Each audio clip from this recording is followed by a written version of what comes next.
በዛሬው ዕለት ከማድረሳችሁ መረጃዎች መካከል በሌሊት እየቀጠሉ ዘመቻዎች በፋኖ ቀጠናዎች ላይ በሌሊት በተለያዩ አቅጣጫዎች የሚደረጉ ዘመቻዎች በሰሜን ወሎ፣ በማዕከላዊ ጎንደር፣ በሸዋና በተለያዩ አካባቢዎች እነዚህ መረጃዎች ጨምሮ በተለያዩ አካባቢዎች ያሉ አሁናዊ መረጃዎችን በዝርዝር አደርሳችኋለሁ። እየተከታተላችሁ አብራችሁ እንድትቆዩ ነው በአክብሮት የምጋብዛችሁ። በሱዳንም በቤንሻንጉል ቀጠና እንግዲህ በተከታታይ የድሮን ጥቃት ከተፈጸመ በኋላ በርካታ ኢትዮጵያውያን ሕይወታቸው አልፏል። የሟቾቹ ቁጥር ዛሬ አሻቅቧል። ቁጥሩ ወደ 22 ደርሷል። ከዚህ ጋር በተያያዘ ከተማዋ ምድረ በዳ ሆናለች ተብሏል። በዚህ ቀጠና ያለውን አጠቃላይ ወታደራዊ ውጥረት በተመለከተ አዲስ መረጃ አለኝ። በኩርሙክ ተብላ ከምትጠራው የኢትዮጵያና የሱዳን የጠረፍ ከተማ ባሻገር በሌላዋ ከተማም ሱዳን ኃይል አስጠግቷል። 3 የኢትዮጵያ ቋንቋዎችን የሚናገሩ ታጣቂዎችን በዚህ ቀጠናና ግንባር ተጠግተዋል መባሉ አዲስ ዘመቻና ግንባር በዚህ ቀጠና ሊቀሰቀስ ይችላል የሚል አዲስ ስጋት ፈጥሯል። ይህንን በተመለከተም እንደዚሁ የምትሰሙት ይሆናል። ከግዳጅ ቀጠና የሚወጡ ወታደሮችና የአድማ ብተና የሚሊሻ አባላትን በተመለከተ ጨምሮ የተለያዩ መረጃዎችን አድርሳለሁ። በዓለም አቀፍ ደረጃ እንደዚሁ በኢትዮጵያ ውስጥ እየተፈጸመ ያለውን ግፍና ሰቆቃ የሚቃወሙ ሰልፎች በአውሮፓ በአሜሪካና በተለያዩ ክፍለ ዓለማት ሊደረጉ ነው። ከዚህ ጋር በተያያዘ የወጡ መርሃ ግብሮችና ያሉ መረጃዎችን ወደ እናንተ አደርሳለሁ። እየተከታተላችሁ አብራችሁ እንድትቆዩ ነው በአክብሮት የምጋብዛችሁ።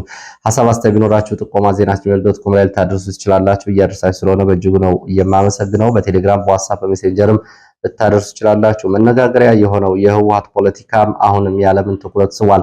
አሜሪካ በሳምንት ለ2 ጊዜ የአምባሳደሮቿና የልዑካን ቡድኗ ወደ መቀሌ ስትልክ በትናንትናው ዕለት ደግሞ የአውሮፓ ህብረት እየሆነ ያለው ነገር ያሳስበኛል ሲል መግለጫ አውጥቷል። እንግዲህ እንደምታውቀው በአማራ ክልል ላለፉት 3 ዓመታት ያለማቋረጥ ጦርነት እየተደረገ ቢሆንም ይህን ያክል የአውሮፓ ህብረትና የአሜሪካ ኤምባሲ በፍጥነት ትኩረት ያልሰጡት ለምንድን ነው የሚለው ጉዳይ እንዳለ ሆኖ ግን የትግራይ ፖለቲካ እንደገና የአውሮፓ ህብረትና የአሜሪካ የምዕራባውያንን ዲፕሎማቶች ቀልብ ስቧል። ይህንን በተመለከተ ያለው እንቅስቃሴ ምንድን ነው የሚለውን ጨምሮ ጌታቸው ረዳ በእንግሊዝኛ ዲፕሎማቶች እንዲሰሙት እንዲያነቡት በሚል በቀጥታ የጻፈውን ጽሑፍ ጨምሮ የተለያዩ መረጃዎችን በዚህ ሰዓት እንደዚሁ ወደ እናንተ አደርሳለሁ። አብራችሁን ቆዩ። እንግዲህ አብራችሁን ስትቆዩ እነዚህ መረጃዎች ትከታተላላችሁ። ከዛ በፊት ግን አንድ አጭር ምልከታ መረጃ ላቅርብ። የአማራ ክልል የሰላምና ደህንነት ቢሮ ኃላፊ ዶክተር እሸቱ የሱፍ በአማራ ክልል ያለውን አጠቃላይ ሁኔታ በተመለከተ ማብራሪያ ሰጥቷል።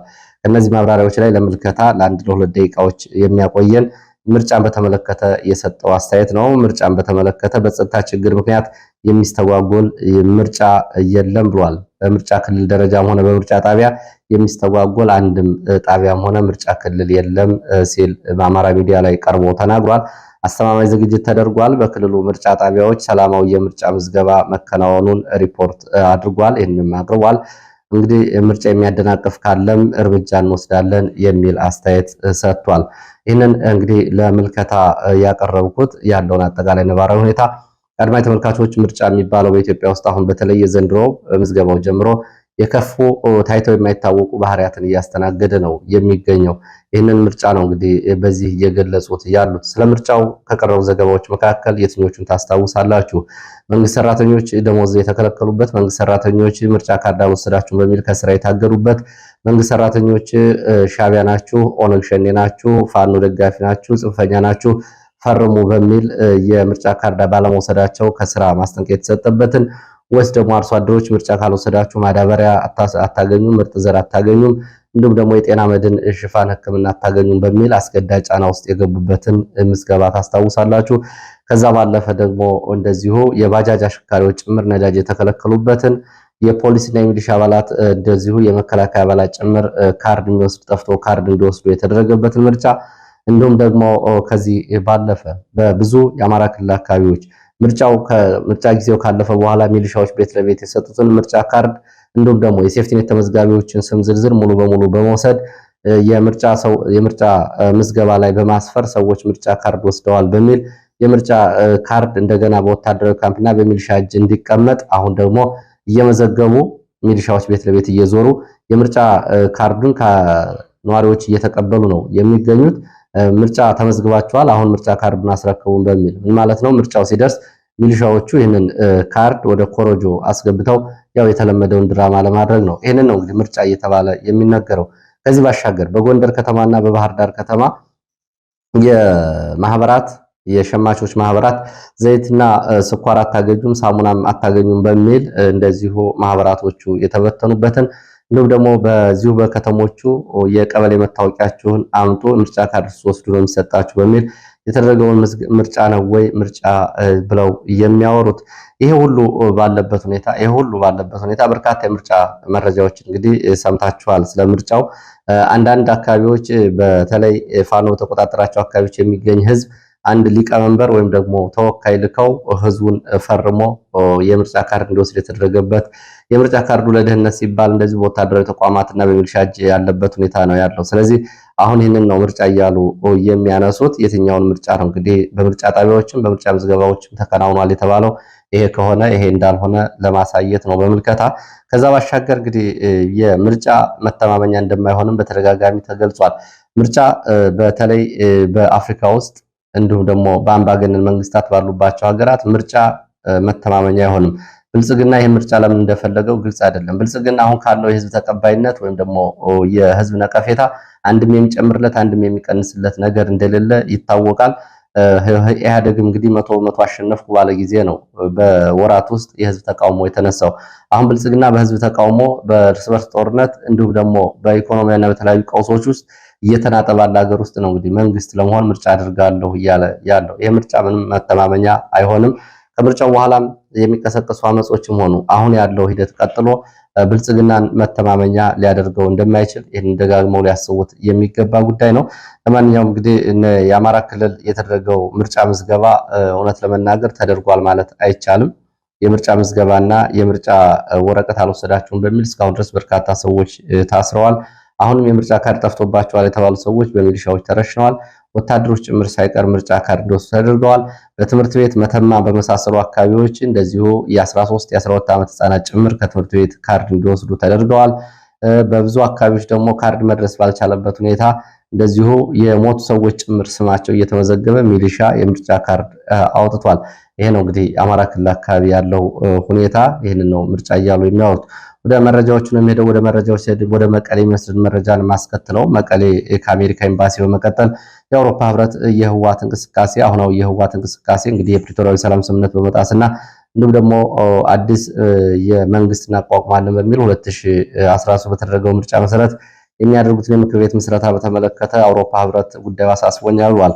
የህወሓት የአሁኑ እንቅስቃሴ ዳግም ጦርነት የሚቀሰቅስ ነው ብሏል። አውሮፓ ህብረት የፕሪቶሪያው ስምምነት የሚጥስ እንዲሁም ደግሞ በፕሪቶሪያዊ ሰላም ስምምነት የተደረገውን የተኩስ አቁም ሙሉ በሙሉ የሚያፈርስ ስለሆነ ስጋት ከፍ ያለ ነው ብሏል። የአውሮፓ ህብረት የህወሓት የቀድሞ ባለስልጣናትም እንደዚሁ ይህንን በተመለከተ ዛሬ ህወሓትን የሚያደርገውን ምክር ቤት ምስረታና አዲስ ፕሬዝዳንት ሹመት ጊዜያዊ አስተዳደሩን ማፍረስና የፕሪቶሪያውን ስምምነት ጥሰትን በተመለከተ አስተያየት እየሰጡ ይገኛሉ። ከነዚህ መካከል የቀድሞ የመቀሌ ዩኒቨርሲቲ ፕሬዝዳንት ፕሮፌሰር ክንደያ ገብረ ሕይወት እንዲሁም ጌታቸው ረዳ የተለያዩ አስተያየቶችን እያስተላለፉ ይገኛሉ። እነዚህ እንግዲህ ከሚያስተላልፏቸው መልእክቶች መካከል ጦርነት መምጣቱ አይቀርም በሚል ህወሓት ለዚህ ኃላፊነቱን ይወስዳል በሚል በተለይ ጌታቸው በእንግሊዝኛ ባስተላለፈው መልእክት ዓለም ሁሉ ይህን እንዲሰማው አስቦ ያስተላለፈው ነው የሚመስለው። የጌታቸው ጽሁፍ በጣም መሰረታዊ ስለሆነና እየሆነ ያለውን ነገርና ነገ ሊሆን እየታሰበውን ነገርም አብሮ የሚያሳይ ስለሆነና ፈረንጆቹ እንዲያነቡት በራሳቸው በአፍ መፍቻ ቋንቋቸው የተጻፈ ስለሆነ ወደ እናንተ ባጭሩ አቀርባለሁ። እንግዲህ በጌታቸው ጉራ ኃይለኛ የጦርነት መዝሙርና ዲስኩር በሚል እንግዲህ የጦርነት ጉሰማ በሚል ባሰፈረው ጽሁፍ ሰላምን መፍራት የትግራይን መጻኢ ዕድል ብቸኛ ወሳኝ እኛ ነን የሚሉ ራስን የማግነን ጥያቄዎች የቅሬታው ህዝባዊ ወያኔ ሓርነት ትግራይ መገለጫ ባህሪያት ሆነዋል በሚል ነው ጌታቸው ጽሁፉን ያወጣው። በአንድ ወቅት ይከበር የነበረው ይህ የፖለቲካ ድርጅት ህወሓት አሁን ላይ ግጭት ብቸኛ ቋንቋ ይመስል በረባ ባረባው ትንኮሳ ውስጥ በመግባት ያለበትን የውሸት ስጋት እያሳየ ይገኛል ብሏል። ከጦርነት በኋላ ከሚጠበቅ ማገገም ሂደት ከብዙሃን ፖለቲካና ከዲሞክራሲያዊ አሰራር ጋር መላመድ የተሳነው ህወሓት አመራር አሁን በሚሊተሪ ፖለቲካ ልማድና በባለቤትነት ስሜት ተተብትቦ ይገኛል። እነዚህ ገዳይ ድመቶች በትግራይ ህዝብ ላይ ከፍተኛ ዋጋ ማስከፈላቸውን ቀጥለዋል ብሏል ጌታቸው ረዳ። የህወሓት ማዕከላዊ ኮሚቴ አባል የሆኑት አዲስ ዓለም ባሌማ በቅርቡ የሰጡትን አስተያየት ለዚህ ማሳያ ነው ሲል ጌታቸው አንስተዋል። በዲያስፖራው ለሚገኙ የትግራይ ተወላጅ በሰጡት ድምፅ የተቀረጸ እና የተቀዳ ድምፅ ላይ የህወሓት ግድ የለሽ ጀብደኝነት ጉዞ የሚያረጋግጡ አሳሳቢ ነጥቦች መነሳታቸውን ጌታቸው አንስቷል።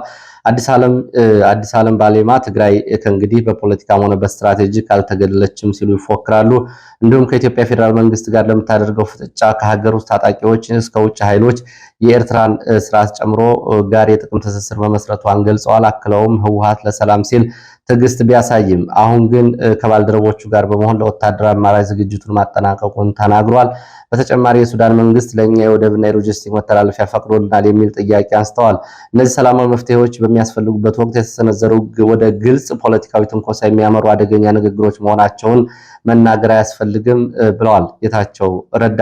አዲስ ዓለም ራሳቸው ትክክለኛነቱን ያረጋገጡት ይህ የተቀዳ ንግግር በአሮጌው የህወሓት አመራር ዘንድ ያለውን የስነ ልቦና በሽታ ያንጸባርቃል። ይህም የፖለቲካ እርግጠኝነት ማጣት፣ የድርጅቱ መከፋፈል፣ የመስጠትና የመቀበል ጥያቄ ሲገጥማቸው ወደሚያውቁት ብቸኛ ቋንቋ ማለትም ወደ ወታደራዊ ግጭት ይመለሳሉ። የትግራይን ተራ ህዝብ ህይወት የሚያሻሽሉ ፖሊሲዎችን ከመቅረጽ ይልቅ የህወሓት አመራሮች በጦርነት እንደ ህጋዊነት እና እንደ ህጋዊ ምንጭ በመቁጠር የጦርነት ጥላ ያንዣብባል። እንዲህ አይነቱ ስሜት የድርጅቱ ጥንካሬ ሳይሆን የፖለቲካ ክስረቱ ማሳያ ነው ይላል ጌታቸው ረዳ። በኃላፊነት ቦታ ላይ የነበርን ሁሉ የእንዲህ አይነቱ ንግግር የሚያስከትለውን አውዳሚ ጦርነት እንረዳለን። ትግራይ የምትፈልገው ሰላም እንጂ የሰለቹ መፈክሮችን አይደለም፣ መልሶ ግንባታን እንጂ የተጋነነ ፉከራ አይደለም፣ መረጋጋት እንጂ የሀገር ውስጥና የውጭ ጥምረት ቅዠቶችን አይደለም። ስለ ጦርነቱ ዝግጅቶች እንዲሁ በቀላሉ መናገር የትግራይን ህዝብ የከፈለውን ግዙፍ መስዋዕትነት ማቃለል ነው። አዲስ ዓለም ንግግር ፓርቲው የጋራ መግባባት የሚያንጸባርቅ ቢሆንም ከስትራቴጂካዊ ብስለት ግን እጅግ የራቀ ነው ብሏል ጌታቸው ረዳ። ይልቁንም ውጤቱ በትግራይ ህዝብ ትከሻ ላይ የሚወድቅ አደገኛ ጀብደኝነት ያመላክታል። ህወሓት የጦርነት ቋንቋ እያላመደና በለውጥ በጥምረት ቅዠት ውስጥ እየዋኘ ያለፈ ጦርነት ስቃይ ምንም እንዳላስተማራቸው ሆኖ በሚቀጥልበት ሁኔታ ላይ የትግራይ ሰላም ልትኖር ቀርቶ ልትገነባም አትችልም ብሏል። አዲስ ዓለም አንደበት የሚወጣው እንዲህ ያለ ንግግር ያለው ፖለቲካዊ አንድምታ ሊታለፍ የማይችል ስህተት ነው። የአዲስ ዓለም ነጻነት የተገኘው እርሳቸውና ጓደኞቻቸው ሙቷል በሚሉት የፕሪቶሪያ ስምምነት ነው።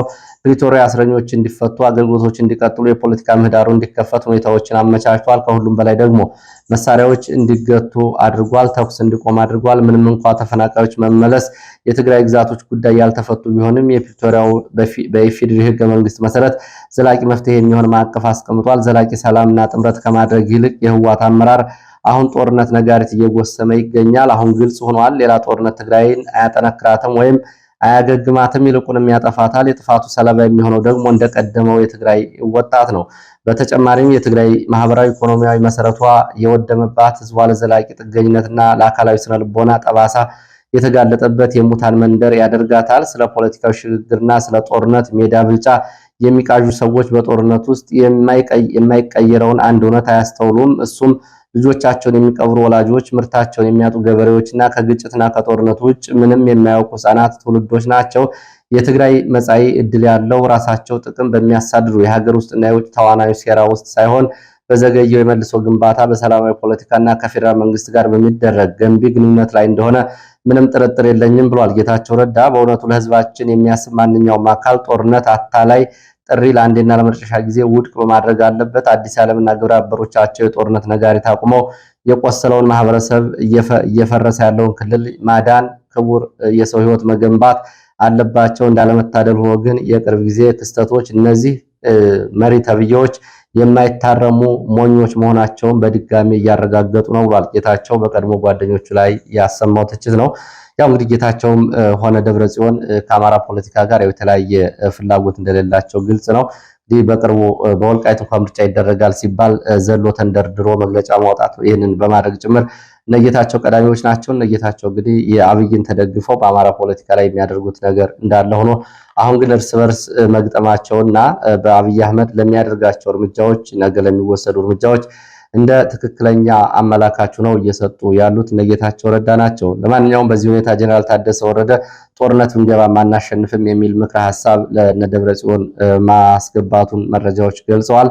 እነደብረጽዮን ደግሞ ትግራይን ይዘን ጦርነት ባንገባ እንኳ የፖለቲካ ውይይት እንዲደረግ በአፍሪካ ህብረት በኩል እንደገና ጫና እንፈጥራለን፣ ህወሓትን ማትረፍ ከቻልንና ህወሓት ክልሉን ከተቆጣጠረ ወደ ፖለቲካዊ ውይይትና ዲያሎግ ለመግባት አንቸገርም የሚል ምላሽ ሰጥተዋል። ያው እንግዲህ እሱም ዛሬ ጀምሮ ስልጣኑን እንደተነጠቀ እሱም እንዳስረከበ ነው ታደሰ ያው እንግዲህ እሙን እየሆነ ያለው። ያም ሆኖ ዛሬም እንግዲህ በተለያዩ አካባቢዎች ወጣቶች ወደ ማሰልጠኛ ጣቢያዎች እየተወሰዱ ሲሆን በራያ በኩል ደግሞ የተለመደው የህወሓት ታጣቂዎችና ወታደራዊ ስምሪት የጦር መሳሪያዎች ስርጭት እየተደረገ ይገኛል። ዛሬ ሌሊቱን ከዋጃ ራያ ጥሙጋ ወደ ማዶ ከተማ ተብሎ ወደሚጠራው አካባቢ የቡድን መሳሪያና የነፍስ ወከፍ መሳሪያ የታጠቁ በርካታ የህወሓት ታጣቂዎች ሌሊቱን ተጠግተዋል። ዛሬ የተጀመረው እንደዚሁ በዚህ ቀጠና ከዋጃ ወደ ጥሙጋ ማዶ አካባቢ አልፎ አልፎ የድሽቃ ተኩስም ይሰማል። በሌላ በኩል በራያ ቆቦ ግንባር በፋኖና መከላከያ መካከል ከባድ መሳሪያ የታገዘ ውጊያ እየተደረገ ነው። ዛሬ ሁለተኛ ቀኑን ይዟል። ሚያዝያ 2 ትላንትና አመሻሹን በተጀመረው የከባድ መሳሪያ ድብደባ አማያ ባይባዋ ተብሎ በሚጠሩት አካባቢዎች እንዲሁም ደግሞ በፋኖም በሞርተርና በድሽቃ በአርፒጂ አጸፋ ምላሽ እየሰጠ አምሽቷል። ዛሬም ባይባዋ፣ አዲስ ቅኝ፣ አገዳ፣ ህብረት፣ ጎላሽ ተብሎ በሚጠሩ አካባቢ ድረስ እግረኛ ሰራዊት ለማስገባት መከላከያ የከባድ መሳሪያ ድብደባ እያደረገ ነው። ፋኖም እንደዚሁ የአጸፋ ምላሽ እየሰጠ ነው። እንግዲህ በዚህ አካባቢ በተደረገው የከባድ መሳሪያ ድብደባ የደረሰው ጉዳት በውል አልታወቀም። በነገራችን ላይ በዚህ ቀጠና በተደጋጋሚ የድሮን ጥቃቶች እና ድሮን አሰሳዎች የማይለዩት አካባቢ ነው። ወደ ቤንሻንጉል ቀጠና የሚወስደን እንግዲህ አዲሱ ግንባር ነው። እስካሁን ስለ ሰሜን ኢትዮጵያ፣ ስለ መካከለኛው ሰሜን ኢትዮጵያ፣ ስለ ወለጋ አካባቢ ነበር ስናወራ የነበረው። አሁን ደግሞ በዚህ እንግዲህ ከውጭ ሀገራት ጋር እንደዚሁ ፍጥጫ የተገባበትና ጥቃቶች የደረሱበት ቀጠና ሆኗል። የሱዳን ጦር የአልቡርሃን ጦር በኢትዮጵያ ሉዓላዊ ግዛት ላይ በፈጸመው የድሮን ጥቃት የሟቾች ቁጥር 22 ደርሷል። ቤንሻንጉል ጉሙዝ ክልል ኩርሙክ ከተማ 3 ጊዜ ነው የድሮን ጥቃት ተፈጸመው። አድማጭ ተመልካቾቻችን ትላንትና በወታደራዊ ካምፕ ላይ ተብሎ የቀረበው ዘገባ በፖሊስ ሰራዊት ካምፕ ላይ በሚል ይስተካከል። ያው በእርግጥ ሁለቱም የኢትዮጵያ ጦር ካምፖች ናቸው። የፖሊስም ሆነ የመከላከያ ግን መከላከያ የሚለው ፖሊስ ሰራዊት በሚል የፌዴራል ፖሊስ ይስተካከል። በዚህ 3 ጊዜ የድሮን ጥቃት የተፈጸመው ኩርሙክ ከተማ ነው። አንደኛው የመጀመሪያው ፌዴራል ፖሊስ ካምፕ ላይ በተፈጸመው ጥቃት የፌዴራል ፖሊስ አዛዥን ጨምሮ ሰዎች ተጎድተዋል። እነሱን ለማንሳት በርካታ ሰዎች ወደ ካምፑ ሲገቡ ድጋሚ የድሮን ጥቃት ተፈጸመ። በዛውም በርካታ ሰዎች ጉዳት ደረሰባቸው። ሶስተኛው ደግሞ እንደዚሁ ፋርማሲ ላይ ነው የተፈጸመው። ፋርማሲው ዙሪያና ፋርማሲው አካባቢ የነበሩ ሰዎች ሻይ ቤትን ጨምሮ የነበሩ ሰዎች ጉዳት ደርሶባቸዋል። እስካሁን ድረስ 22 ሰዎች በድሮን ጥቃቶቹ ተገድለዋል። ይሄ የፌዴራል ፖሊስ አባላትን ቁጥር ሳይጨምር ነው። ሚያዝያ 22 2000 የኩርሙክ ከተማ ነዋሪ ኢትዮጵያውያን ለቀው ወጥተዋል። 90 ኪሎ ሜትር በእግርና በተሽከርካሪ ህዝቡ ወደ አሶሳ እየተሳደደ ከተማዋን ለቋል። አሁን ከተማዋ ምድረ በዳ ሆናለች። ይህ በእንዲህ እንዳለ ከአሶሳ ተጨማሪ መከላከያ ወደ ኩርሙክ ተንቀሳቅሷል። ህዝቡ ግን አሁን ከተማዋን ለቆ ወጥቶ ከተማዋ ባዶ ሆናለች ነው የተባለው። እንግዲህ ቆስለው ሆስፒታል ገብተው የነበሩ አስክሬናቸውን ለመለየት እንኳን ያልተቻለ በድሮን የተቃጠሉ አጠቃላይ 22 ኢትዮጵያውያን በተለያዩ ቦታዎች የቀብር ስነ ስርዓቶቻቸው ተፈጽመዋል። እንግዲህ በተፈጸመው ጥቃት የፌዴራል ፖሊስ አዛዥን ጨምሮ የሞቱና የቆሰሉ ፖሊሶች ወደ ሕክምና የተወሰኑት ደግሞ አዛዥን ጨምሮ አስክሬናቸው በሄሊኮፕተር ወደ አዲስ አበባ ተወስዷል ተብሏል። እንግዲህ ከፌዴራል ፖሊስ ካምፕ የወጣ መረጃ ነው። ኩርሙክ ተብሎ ከሚጠራው ባሻገር በአባይ ግድብ በቅርብ ቀን በምትገኘው ሸርቆሌ ከተማ እንደዚሁ ሸርቆሌ ወረዳ ጊዘን ከተማ አዲስ ፍጥጫ አለ። የአልቡርሃን ጦር ወደዚህ አካባቢ ተጨማሪ ኃይል አስጠግቷል። መካናይዝድ እና እግረኛ ከፍተኛ ስጋት አለ። ከአልቡርሃን ጦር ባሻገር 3 የኢትዮጵያ ቋንቋ የሚናገሩ ታጣቂዎች ጊዘን ከተማ አቅራቢያ ሰፍረዋል። ይሄ እንግዲህ አዲስ የጦር ግንባር ይሆናል። አዲስ ጦርነት ሊከፈት ይችላል በሚል የጊዘን ከተማ ነዋሪዎችም ከተማውን እየለቀቁ እየወጡ እንደሆነ የወጡ መረጃዎች ያሳያሉ። ወደ ሌሎች መረጃዎች ሲመለስ ከግዳጅ ቀጠና ስለወጡ የአድማ ብተና አባላትና እንዲሁም ደግሞ ሲወጡ ስለነበረው ተኩስ የተመለከተው መረጃ ላድርስ። በማዕከላዊ ጎንደር ወገራ ወረዳ 5 የአድማ ብተና አባላት ከግዳጅ እና ስምሪት ቀጠና በመውጣት ወደ ፋኖ ተቀላቅለዋል። ወደ ፋኖ ለመቀላቀል ከግዳጅ እና ከካምፕ ቀጠናቸው ሲወጡ በቀድሞ ጓደኞቻቸው ተኩስ ተከፍቶባቸው ነበር። እንዲቆሙ የተኩስ ሩምታውን ያጸፋ ምላሽ እየሰጡ ነው የወጡት። በሰጡት ያጸፋ ምላሽ የመቶ አለቃ አዛዡን ጨምሮ እንደዚሁ ቁጥራቸው ያልታወቁ የአድማ ብተና አባላት ጉዳት ደርሶባቸዋል። እነዚህ ደግሞ ከነሙሉ ትጥቃቸው ነው ወደ ፋኖ የተቀላቀሉት። ወደ ሸዋ ስንሄድ ደግሞ በሸዋ ቀጠና ሰላ ድንጋይ ከተማ ፋኖ በምሽት ከተማ ዘልቆ መግባት በፈጸመው ጥቃት የአየር ወለድ የሻለቃ አመራር እና አጃቢዎቹና የሚሊሻ አባላት ላይ ጉዳት ደርሷል። ምሽቱ 2 ሰዓት በሰላ ድንጋይ ከተማ የሮንድ ስምሪት ላይ የነበሩ የአየር ወለድ አባላትና የሚሊሻ አባላት ላይ ነው ድንገተኛ ጥቃት የተፈጸመው። በዚህ ድንገተኛ ጥቃት ጉዳት ደርሷል። እንግዲህ ይህንን በተመለከተ እነማን እንደሆኑ በዝርዝር እየተጣራ ነው። በዚሁ በሸዋ በተመሳሳይ አንጾኪያ ገምዛ ወረዳ በሻለቃ አመራርና የሚሊሻ አባላት ላይ እንደዚሁ ጥቃት ተፈጽሟል። መቅደላ ተብሎ የሚጠራ ቀበሌ ስምሪትና እንቅስቃሴ ላይ በነበረው የአየር ወለድና የሚሊሻ አባላት የፈንጅ ጥቃት ደርሷል። በፈንጅ ጥቃቱ እንደዚሁ ጉዳት ደርሷል። የጉዳቱ መጠን በውል አልታወቀም። በዚሁ ቀጠና በሸዋ በአንኮበር ቀጠናም እንደዚሁ ተመሳሳይ ወታደራዊ ስምሪቶችና የአጸፋ ምላሾች በፋኖ በኩል ተሰጥተዋል። ወደ ሌላው መረጃችን ስናልፍ የፋኖ የህዝብ ውይይትን የተመለከተ ነው። ፋኖ በ182 መድረኮች ከህዝብ ጋር መወያየቱን ገልጿል። በእነዚህ መድረኮች 167,000 ህዝብ ጋር ስለመነጋገሩ በዋናነት በአስተዳደር በትግል ዓላማ ግብና አጠቃላይ ይዘቶችና ጉዳዮች ላይ ውይይት ተደርጓል። ፋኖ በተቆጣጠራቸው አካባቢዎች የሚነሱ የህዝብ ቅሬታዎችና የህዝብ ጥያቄዎች ላይም እንደዚሁ ምላሽ ተሰጥቷል። አስተዳደርና የጸጥታ ጉዳይ ዋና ዋና መነጋገሪያ ጉዳዮች እንደነበሩ ከየአካባቢ የወጡ መረጃዎች ያሳያሉ። ከዚህ ጋር በተያያዘ በአማራ ክልል የቀጠለውን ጦርነት በተመለከተ በዓለም አቀፍ ደረጃ እንደዚሁ የተቃውሞና ይህን የሚያወግዙ ሰልፎች ሊደረጉ ነው። በተለያዩ ክፍለ ዓለማት በሚገኙ ሀገራት እየተፈጸመ ያለውን የድሮን ጥቃት እንዲሁም ደግሞ የይስሙላ ምርጫ የሚቃወሙ ሰልፎች ሊደረጉ መሆናቸውን የወጡ መርሃ ግብሮች ያሳያሉ። በአውሮፓ ከሚገኙ ሀገራት መካከል በስዊድን፣ በቤልጅየም፣ በፈረንሳይ ፓሪስ፣ በእንግሊዝ ለንደን፣ በጣሊያን እንዲሁም ደግሞ በሰሜን አሜሪካ በካናዳና አሜሪካን ጨምሮ በተለያዩ ከተሞች የተቃውሞ ሰልፎች ይደረጋሉ። እነዚህ እንግዲህ የብልጽግና እየፈጸመ ያለውን ግፍና ሰቆቃ እንዲሁም ደግሞ በዚህ መሃል እያደረገ ያለውን የይስሙላ ምርጫ በተመለከተ የሚያወግዙ ሰልፎች ናቸው። በሰልፉ ላይ እንግዲህ የወጣው መርሃ ግብር ላይ የኛ ዝምታ ነገ የነሱ ጉልበት ነው፣ ዛሬ የኛ ድምፅ እነርሱን የሚቀይር ነው በሚል ሰልፍ መፈክሮቹ ይደረጋል። ወደ ላስታ ቀጠና ስንመለስ በላስታ ቀጠና ግዳን እና ቡግና እስከ ዋገምራ ጋዝጊብላ ድረስ ከኮረብ እስከ ጉዳህ ድረስ ተከታታይ የሁለት ቀናት ያላቋረጠ ወታደራዊ ዘመቻ እየተደረገ መሆኑን የመረጃ ምንጮች ገልጸዋል። ዘመቻዎቹ በሌሊትና በጨለማ እየተደረጉ ያሉ ሲሆን ወደ ፋኖ ቀጠናዎች መግባት በፋኖ ቀጠናዎች ላይ ከበባ ለማድረግ የተደረገ ወታደራዊ ስምሪትና ግዳጅ ነው። መከላከያ እግረኛ ወደ እነዚህ ቀጠናዎች ከገባ በኋላ ከፋኖ ጋር ውጊያ ተደርጓል። በውጊያው በቁጥር ያልታወቀ ወታደራዊ ኪሳራ ደርሷል። ሚያዝያ 22 የድሮን ቅኝቶችን በአካባቢው ተደርገዋል። ትላንትና ማለት ነው። የድሮን ቅኝቶች በዚህ ቀጠና ብቻ ሳይሆን በራያ ቆቦ ቀጠና በተመሳሳይ በትላንትና ሁለት እንደዚሁ አሰሳዎች እየተደረጉ እንደሆነ የወጡ መረጃዎች ያሳያሉ። ወደ ማዕከላዊ ጎንደር ስንሄድ ማዕከላዊ ጎንደር በጭልጋ ወረዳ እንደዚሁ ሁለተኛ ቀኑን የያዘ ዘመቻ እየተደረገ ነው። ከጭልጋ ጨውድባ በተለያዩ አቅጣጫዎች ወደ ዳዋ ዳንጉራ ተብሎ ወደሚጠራ አካባቢ በአራት አቅጣጫ የተንቀሳቀሰ ሚሊሻ መከላከያ አድማ ብተና ጋር ነው ውጊያ የተደረገ ያለው። በዚህም ውጊያ እንግዲህ ዘመቻው ለሁለተኛ ቀን ቀጥሏል። ፋኖ የሚያጸፋ ምላሽ እየሰጠ ነው የሚገኘው። የዘመቻው ዋና ዓላማ እንግዲህ የፋኖ ቀጠናዎችን እና የፋኖ መሪዎችን በዚህ ቀጠና መያዝ እንዲሁም ደግሞ መክበብ የሚል ሲሆን እስካሁን ድረስ የደረሰ ጉዳት በዝርዝር አልታወቀም። ዘመቻው ግን ዛሬም ለሁለተኛ ቀን ቀጥሏል። እንዲሁም ደግሞ ከጎንደርና ከጭልጋ ተጨማሪ ኃይል ወደ አካባቢው ስለመንቀሳቀሱ የወጡ መረጃዎች ያሳያሉ። ለዚህ ሰዓት ከተለያዩ አካባቢዎች ማሰባሰብ ያስኳቸው መረጃዎች እነዚህ ነው የሚመስሉ። ስለተከታተላችሁ በእጅጉ አመሰግናለሁ። በሌላ ተመሳሳይ መርሃ ግብር እንገናኛለን።